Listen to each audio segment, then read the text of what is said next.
ඇති මොඩිෆයි කරපු බස්.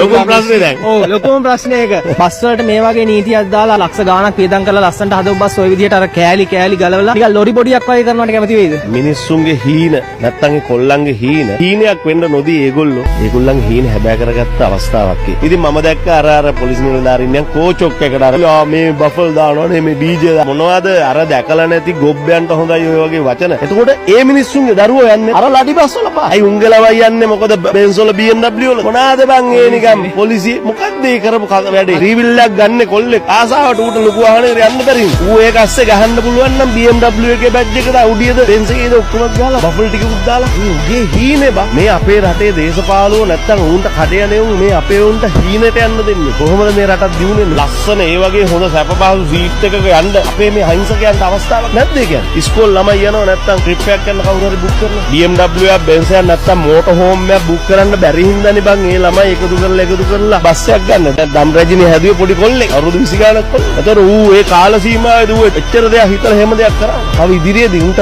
අත